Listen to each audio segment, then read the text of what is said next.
eran muchos los que sostenían la idea de la posibilidad de una revolución social que cambiase la estructura y el pensamiento de la gente. ¿Y en qué se basaba esto? En las ideas fundamentales que habían dado en aquel tiempo los socialistas, que creían de que todos los seres humanos tenían las mismas aspiraciones de bienestar, de progreso, de igualdad. Es decir, tomaban fundamentalmente las grandes líneas y los ideales de la Revolución Francesa para libertad, fraternidad, igualdad. El problema es justamente, por lo menos de mi concepto, es saber de que el proceso humano no se transforma de la noche a la mañana, ni se da vuelta como una media, ¿no? El proceso humano es lento y difícil.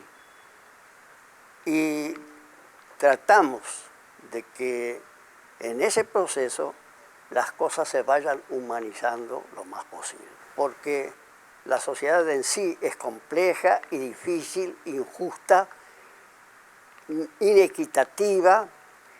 Los hechos nos demuestran que cada persona trata de resolver solo sus problemas.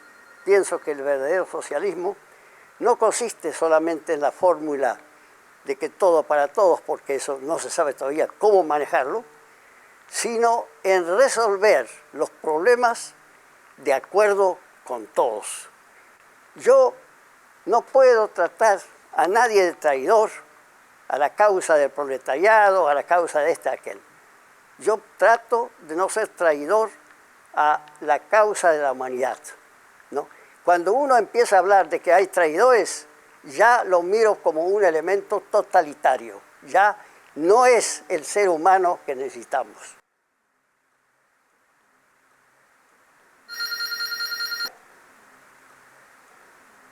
¿Todo se entiende bien? ¿Eh? Bueno. Atienda, sí. ¿Hola? ¿Cómo? Sí, a las 10:15 llega el personal, señorita. Sí. ¿Cómo? Sí. ¿Cómo? Que yo sepa, no, señorita. No. Sí. Pero, por si acaso, le recomiendo que hable después. No hay tal bolsa, ¿eh? No hay que decir tal. Esto lo voy a bajar, por lo menos. El menor asomo de trato con las instituciones capitalistas también era rechazado. Por eso los anarquistas estaban en contra del reformismo, consideraban reformistas a los socialistas que buscaban ser miembros de la comunidad, de ser concejales, diputados, etcétera, etcétera. De tal manera que hubo un momento en que en los sindicatos orientados por los anarquistas se establecía claramente que quien quisiese optar por ser diputado o electo para estas cosas tenía que renunciar a la dirección de los sindicatos, ¿no? Es cuestión a veces también de difundir insistentemente la necesidad de vivir con un poco más de igualdad. ¿Acaso no lo logramos nosotros, como contamos de España? Todos estamos ganando lo mismo, dentro de la estructura de la CNT de la FAI. Y estamos contentos, no, por lo menos moralmente nosotros, estamos contentos de contribuir con nuestro esfuerzo sin medida, ¿no? Porque no medíamos ni horario ni nada, a ese efecto, ¿no? No podemos establecer una moral de ese tipo y una costumbre en la que realmente se trabaje para sí y para todos los semejantes, e inclusive ayudar al que es más débil. Yo creo que se puede establecer una corriente de ese tipo tan revolucionaria como esta. Lo más viejo que hay en la humanidad, lo más arraigado es la violencia, es la agresión, es la extinción del que está enfrente, ¿no? El verdadero concepto revolucionario, a mi juicio, es justamente el otro, que es el más difícil, por otra parte, de obtener, que es el de no emplear la violencia en las relaciones humanas, ¿no? Aceptando inclusive de que entre los seres humanos hay monstruos, hay enfermos, hay paranoicos, hay una cantidad de gente que nace así, deformada. No es solamente la sociedad la que lo deforma. La historia del movimiento obrero argentino se caracteriza siempre por divisiones. Si usted lee, hay una obra de Matsushita, algo por el estilo, un japonés que ha hecho un estudio de las centrales que tuvo la República Argentina, es extraordinario. La cantidad de divisiones y nuevas tentativas. Ahora mismo estamos con 3 CGT, ¿no? Y eso que las 3 CGT están dirigidas por peronistas, ¿no es cierto? Bueno, que la historia de este punto de vista es más explicable en aquellos tiempos, porque en aquellos tiempos se creía de que por un punto de una coma, ¿no?, iban a desvirtuar la gran revolución que se estaba esperando de un momento a otro, que debería producirse fatalmente, ¿no? Hablo, ya vuelvo a retirarle, hasta prácticamente en la década del 30, toda la década se creía en este concepto. Y después seguimos mucho tiempo creyendo en esa revolución. Pero mientras tanto, se produjo lo siguiente: la dictadura de Uriburu, en 1930, septiembre de 1930, se produce el golpe de Estado contra Irigoyen y surge la dictadura de Uriburu, apoyada en gran parte.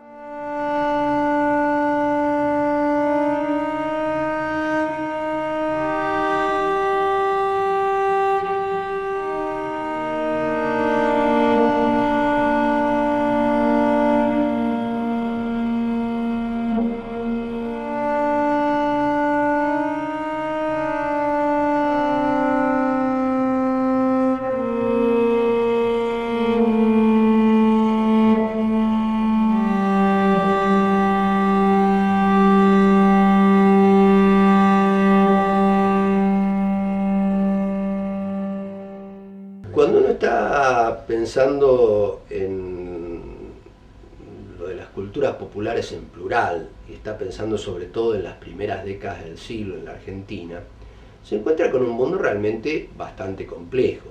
Se encuentra con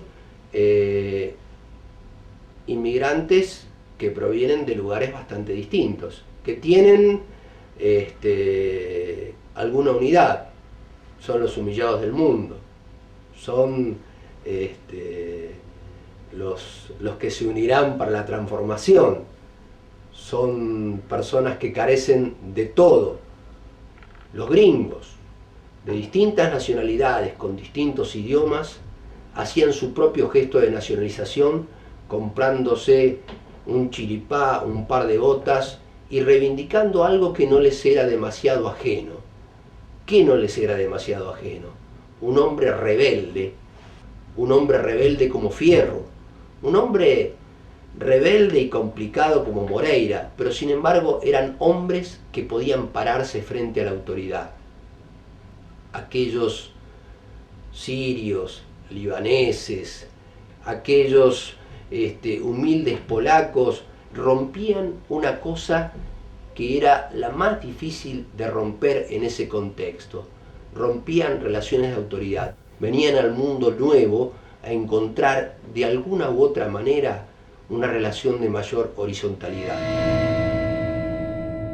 Muchos trabajadores, obreros portuarios, peones de campo, ladrilleros, que imbuidos de esta nueva magia cultural, que era la que decía con voz muy alta que los hombres tenían derecho a relacionarse todos con esa cultura universal, comenzaron a hacerlo, y muy fácilmente. Si uno ve cómo aprenden a leer y escribir muchos de estos jóvenes muchachos en la década del 20, se va a dar cuenta que esa relación supera todos los obstáculos supuestamente técnicos.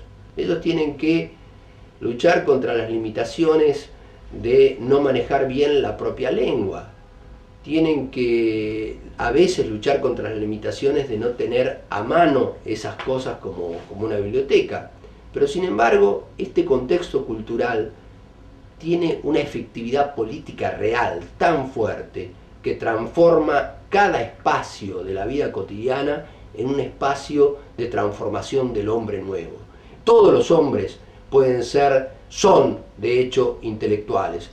Todos los hombres, independientemente de cuál sea la suerte que les ha tocado en la vida y en qué lugar de la estructura social han caído, pueden realmente pararse y con voluntad y poseídos por objetivos trascendentes, relacionarse con lo mejor de la cultura universal.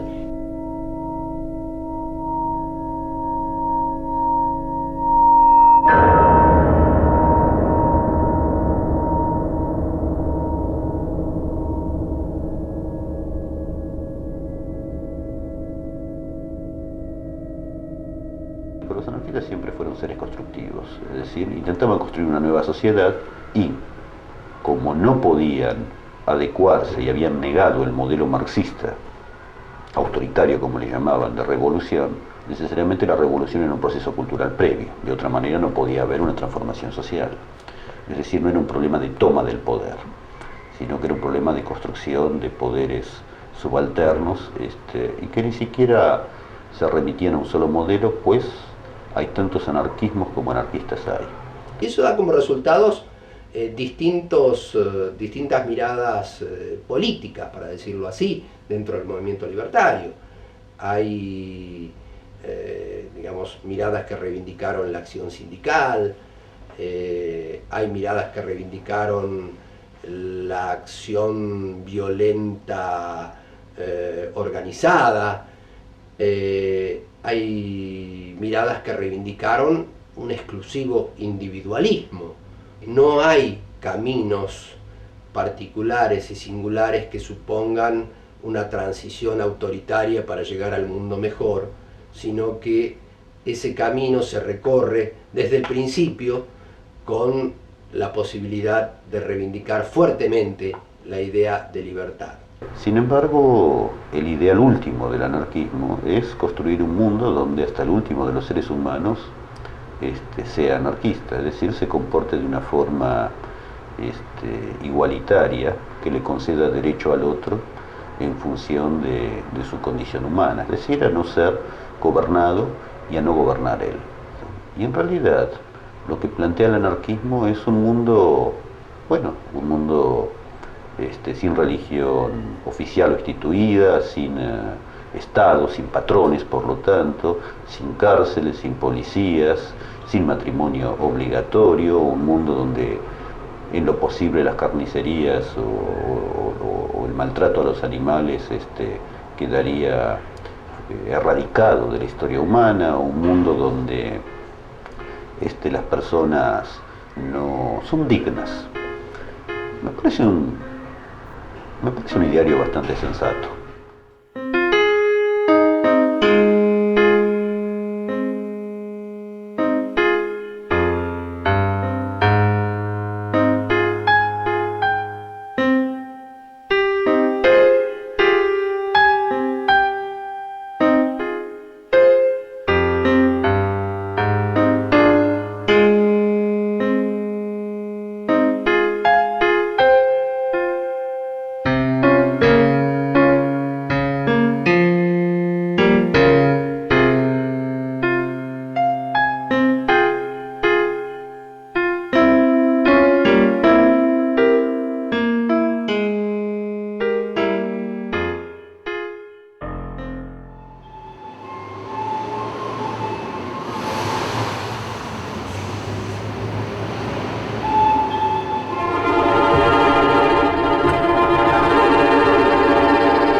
Cuando yo vine acá a la casa a participar, empecé a colaborar con las actividades que llevaban a cabo estos viejos militantes.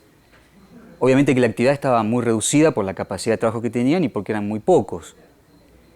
Y un día recorriendo el lugar, me encuentro que dentro de este galpón, que había un orden caótico, encuentro debajo de mis pies, es decir, estaba pisando un periódico que me llamó la atención. Lo levanto y veo que era un periódico de la época de la Guerra Civil. Me sorprendió mucho, me acerco al querido Enrique Palazzo y le comento sobre ese periódico que yo estaba pisando.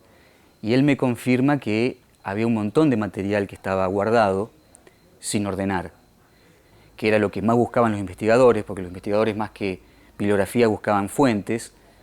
Comentamos a los compañeros la necesidad de rescatar ese material y no tuvimos ninguna clase de impedimento, todo lo contrario. Poco después ya se incorporaron otros 5 amigos que todavía están en la casa, por suerte, y empezamos a ordenar la biblioteca.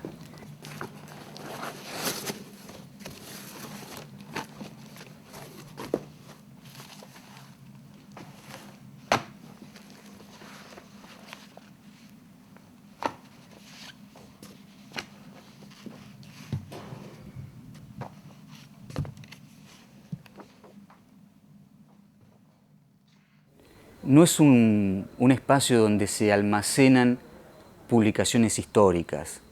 Definirlo en esos términos sería como muy limitado.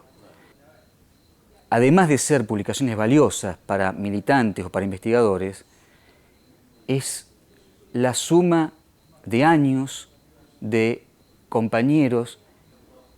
La FLA tuvo recién sede en la década del 50, con lo cual todo ese material lo iban juntando ellos en sus propias casas. Y algunos de ellos, digamos, no eran que lo juntaban solamente para la casa, sino que había mucho material personal. Y la tradición era que a medida que los compañeros envejecían y después morían, la familia tenía el pedido de que este material viniera a la casa.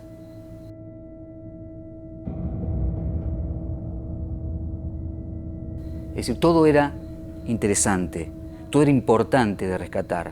Todo eso iba a servir para poder repensar no solamente la historia, sino proyectar el futuro. Y vos viste cómo es la biblioteca. En la biblioteca tenés desde Bakunin y Kropotkin, a Marx, a mi lucha de Hitler, a el Corán.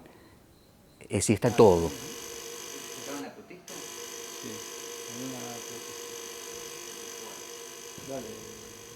Yo nunca pensé en que lo que estábamos haciendo era una actividad que, además del objetivo que podía brindar, tenía características de un proyecto político. Quizás nunca me puse a reflexionar sobre eso. Fueron más bien otros compañeros que se fueron acercando y colaborando con muchísima pasión los que me evidenciaron eso. El problema es con la definición de lo político. Siempre lo político se relacionó con aquellos grupos políticos o grupos que hacen una acción visible y que incide de alguna manera en las prácticas políticas del Estado, ¿no? Los partidos políticos, los grupos políticos, esos son grupos políticos. El resto son relegados a trabajos sociales. Yo creo que hay un problema con la definición política. Yo creo que no se puede hacer esa división tajante. Creo que cuando hace un trabajo de este tipo es un trabajo político porque de hecho está apuntando a un trabajo dentro de la sociedad y de última lo que nosotros tenemos en mente es una idea global de la sociedad y eso es una idea política. Y yo creo mucho más en este tipo de trabajo que a lo mejor se la puede definir como micropolítica, ¿no? Porque es un trabajo mucho más pequeño, de hormiga, donde uno va generando espacios alternativos que funcionan de una manera diferente a cómo funciona la sociedad en general y que son menos visibles, ¿no? Es mucho más visible una gran manifestación masiva como supo tener el anarquismo en alguna época y hay muchos espacios que no son solamente anarquistas pero que funcionan de esa manera también. Porque sostener la memoria significa también sostener lo ideológico todo. darle un marco a lo ideológico, y darle un marco que esa ideología no es abstracta, sino que en algún momento estuvo más aplicada que otro. Fue realmente palpable, no fue la idea en el aire que se venía pasando de generaciones en generaciones, sino que hubo un momento histórico donde se pudo hacer algo verdaderamente. La mayor parte del tiempo es luego tapar. ¿Quién fue el último que agarró el mate? Quedó en la silla. Perdón. Todo bien. De entrada fue conocer el lugar y empezar a trabajar con una libertad enorme, con una amplitud, sin preguntarme de dónde venía, ni quién era, ni qué era lo que estaba haciendo. Y el funcionamiento de toda la gente que estaba era así también, de una libertad donde no había condicionamientos. Y el sentido del trabajo era diferente a otros lugares que yo había conocido o a la afuera en general, porque el trabajo era un trabajo que dependía mucho más del deseo de cada uno de los que trabajaban que de las obligaciones que supuestamente deberían tener. Y yo asociaba mucho la idea libertaria con el funcionamiento del trabajo que se daba. Por esto que te explicaba antes, porque había mucha libertad en cada uno de los actos, y en esa libertad y en esa falta de imposición de cosas, las cosas funcionaban igual coordinadamente y con mucha alegría. Era como un trabajo desalienado, por decirlo de alguna manera.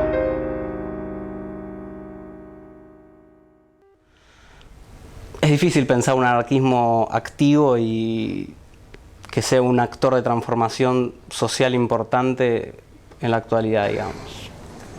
Es una tarea. No es fácil. Nos sobran los militantes anarquistas, nos sobran los compañeros anarquistas. Pero bueno. Yo creo que el gran problema actual es un problema filosófico y de la subjetividad en términos de volver a creer en un proyecto posible, volver a creer en el mundo en algún punto y desembarazarnos de un montón de lógicas mercantiles, tecnocráticas y... Mirá, sigue vivo la idea. La idea nunca se murió. Y creo que nunca se va a morir. La idea de querer una sociedad donde el hombre sea plenamente libre creo que nunca va a morir. No sé por qué tendría que morir eso. Y que un grupo de personas puedan salir a la sociedad y tratar de expandir esa idea, no le veo una fecha de muerte a eso.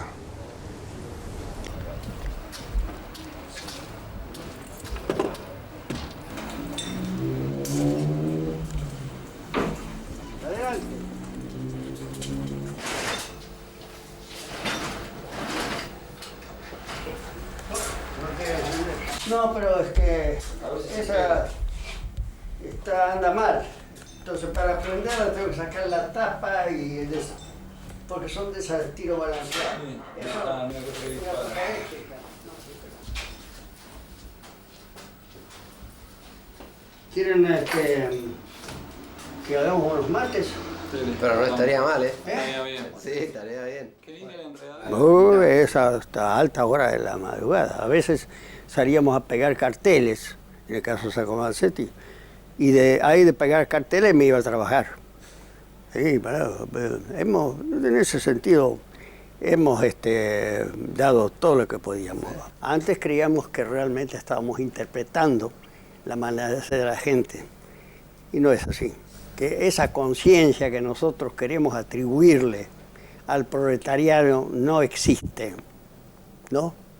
Y que desde ese punto de vista de la mentalidad clasista y todo eso, es un gran macanazo de Marx, ¿entiendes? No, no hay tal cosa. La gente lo que quiere es vivir y si puede ir a ver un partido de fútbol, si no es fútbol es otra cosa, ¿eh? No es porque uno desprecie ni se desilusione por eso, pero la gente es así y lo que tenemos que comprender es que la gente es así, ¿no? Para que realmente podamos ir mejorando la calidad humana. Eso sí lo hemos logrado.